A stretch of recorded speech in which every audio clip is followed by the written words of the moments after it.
YouTube. And I can't use my new little studio I set up yet, but I wanted to take the opportunity to make a video because my girlfriend's coming on the 9th and she's gonna be here for 10 days. I haven't seen her in 7 years.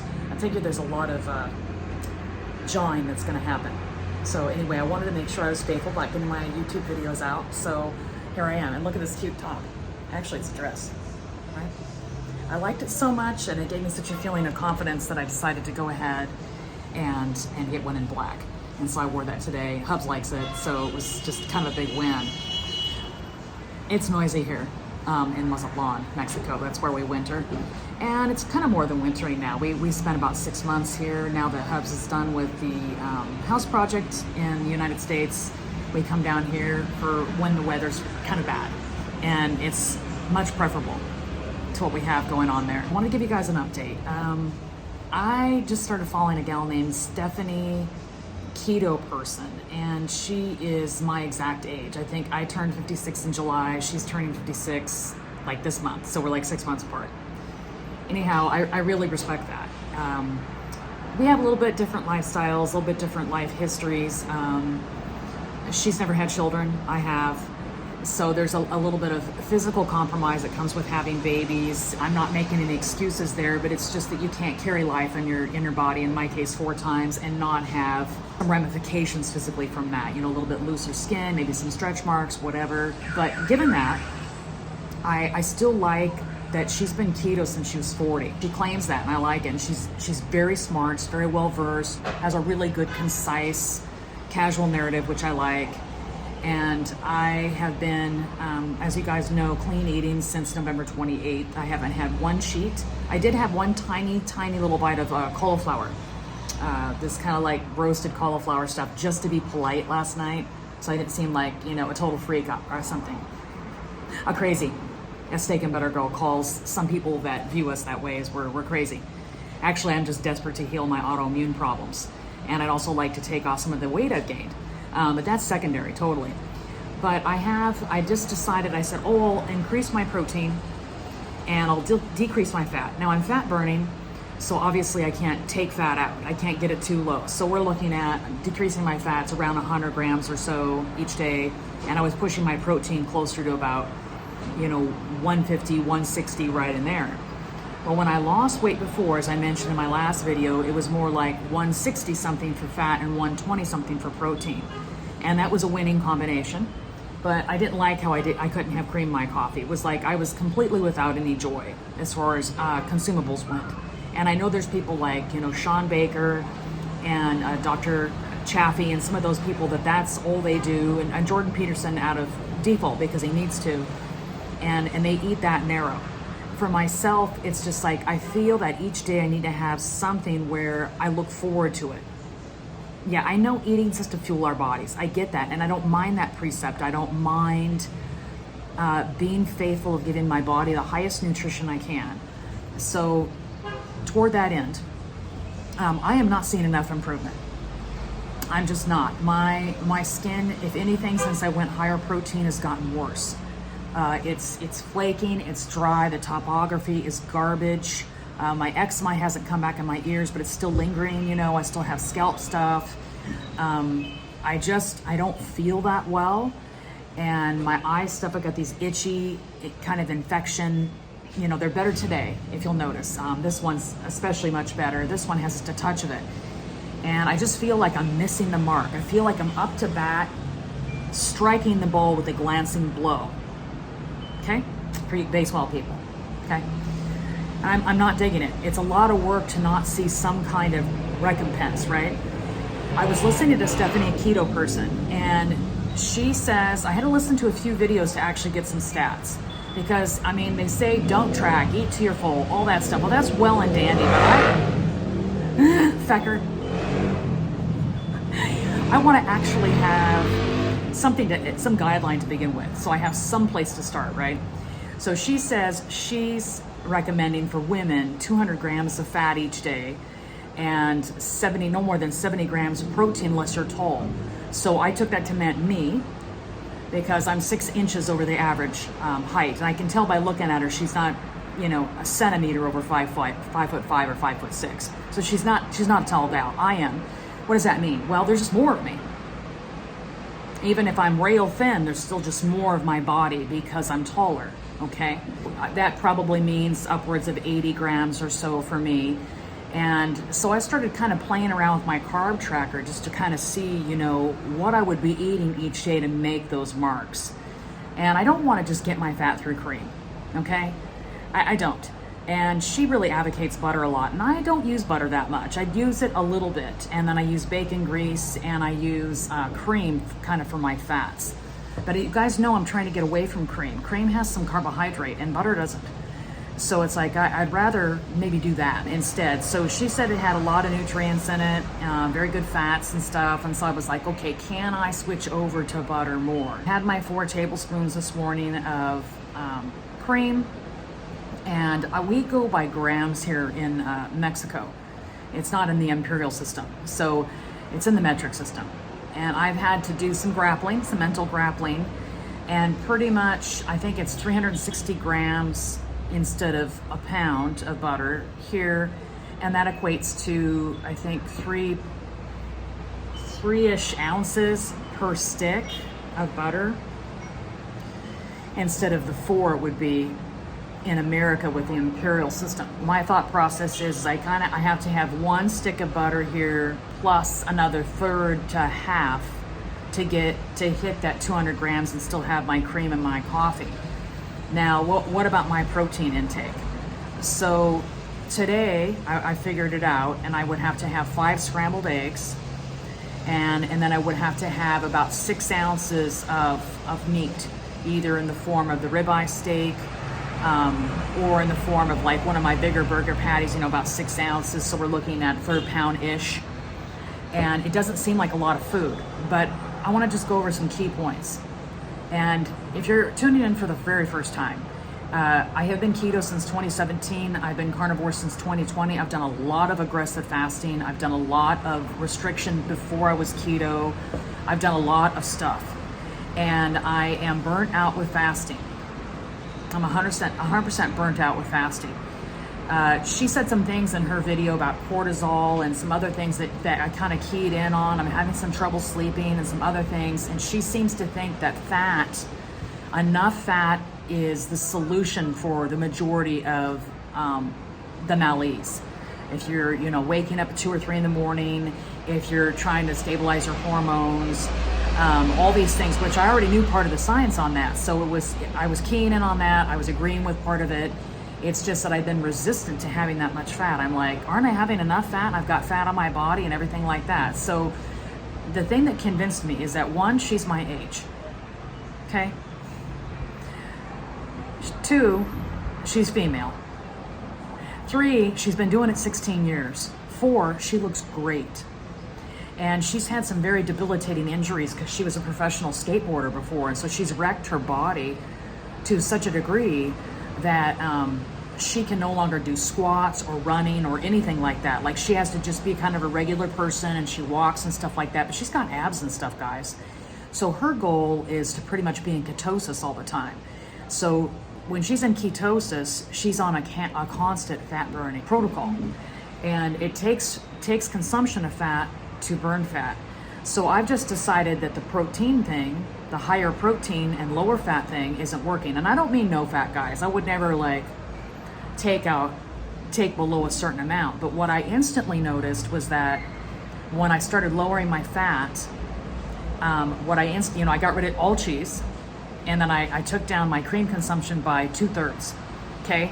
And instantly I noticed I didn't feel as well. I was sleeping even worse. And my skin got bad, which means it's all dry, it's mad, it's just like it's unmoisturized behaving. I don't know if it's the no fat, but it's not an improvement, let's put it that way. And what was the other thing? Oh, and I was getting headaches like every other day that were just kind of random. And I don't generally get headaches unless I've imbibed too much the day before and I'm feeling a little hungover. Then I'll have one.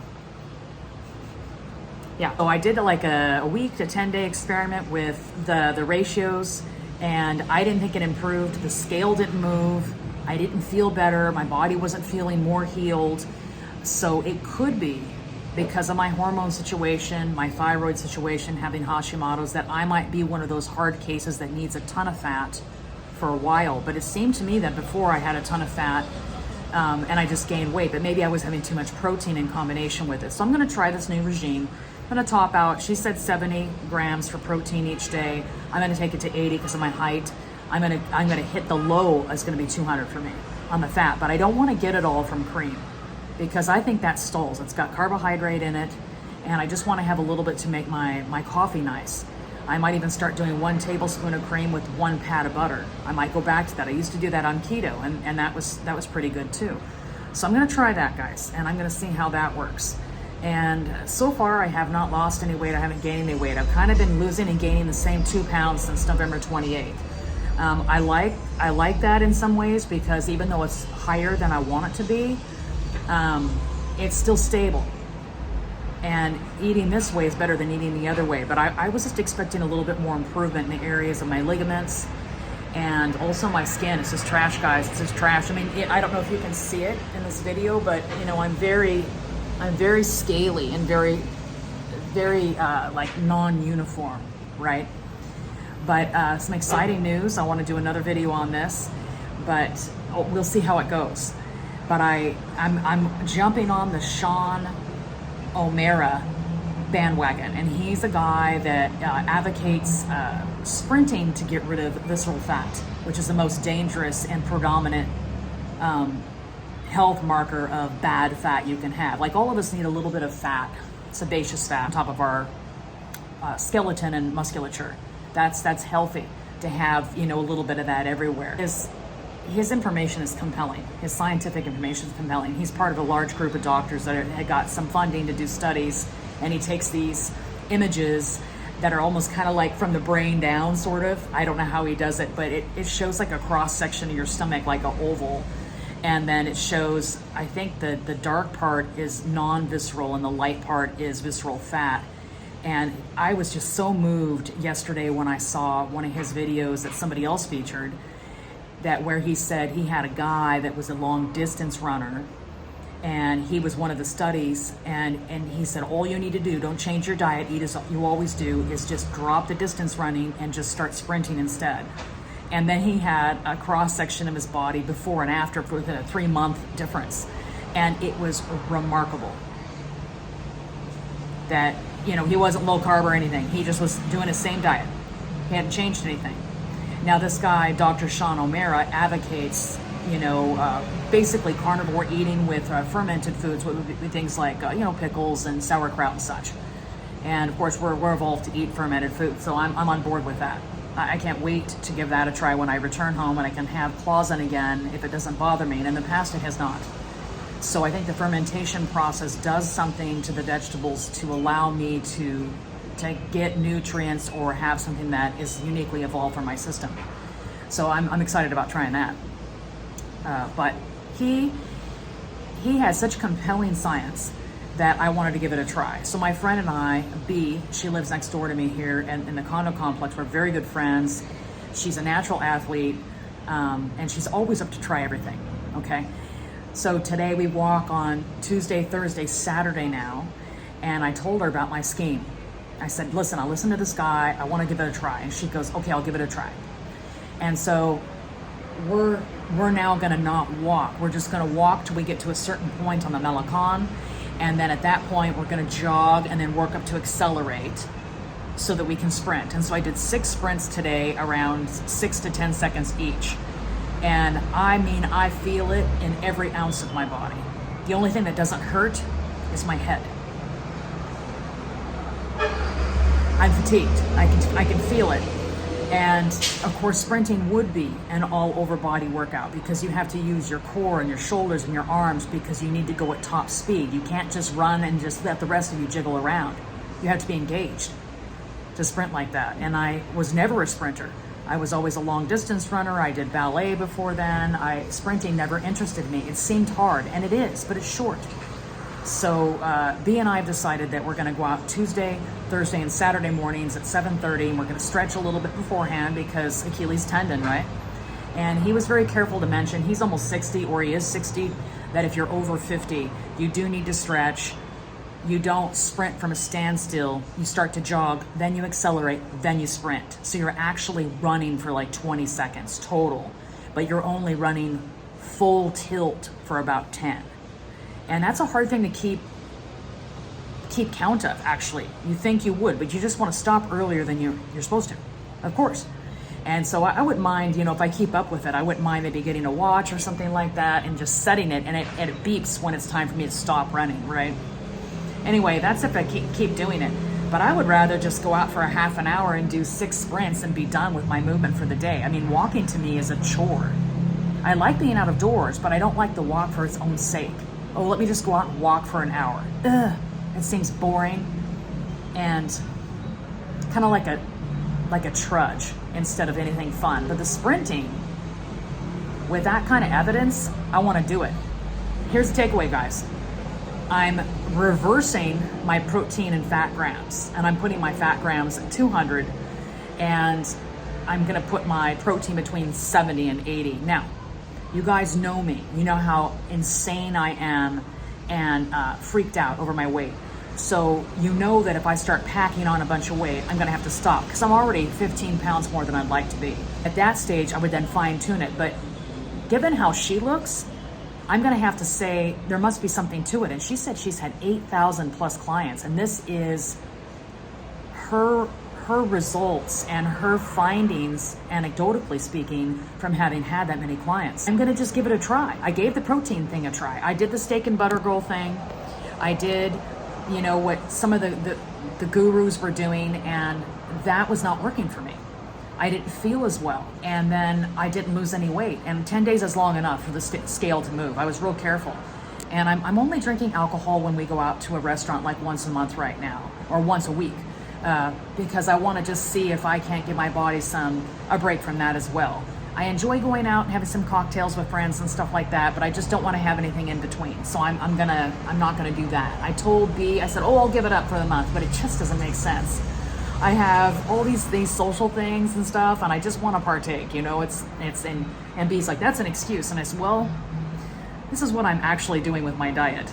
So it's all my willpower just to do kind of what I'm doing and to troubleshoot all the problems I'm having. And Hubs is long suffering. Like today when I told him about this friend, and he goes, I'm kind of tired of you chasing all this stuff, he said. And I said, I'm going to chase stuff until I find a formula that makes me healthier, that gets rid of all this autoimmune stuff, that makes me feel less concerned about maybe having RA in my future, that my skin clears, that my ligament discomfort and tenderness goes away, joints. I want to be clear of that stuff, and I'm going to do it for as long as it takes, and experiment and do N equals 1 as long as it takes for me to have a measure of healing. And I know part of it's my age, part of it's my hormones right now because I'm in menopause and stuff. So I almost watching the young women in their 20s is almost foolish because none of that would really apply to me. But they are human beings and they are female, and so I do take into account what they're doing. They're also a lot more active than I am. Not Bella so much, steak and butter girl, but Lily certainly is. I mean, she goes to the gym and that whole bit, which makes me want to cry. It makes me want to bawl, the thought of going to the dumb gym. No, it's too much like that trudging walk I just referenced. No way. So anyway, subscribe, guys. Like my channel, dig me. I know that when I hit 500 subscribers, that's going to be more cool. So I'm working on that goal, and I want you to help me achieve it. Anyhow, I know my message sometimes is convoluted, but I like to keep you guys in the loop, and I want to let you know what's not working and what is working so you can try it with your own self. Anyhow. Love you guys. Have a good day.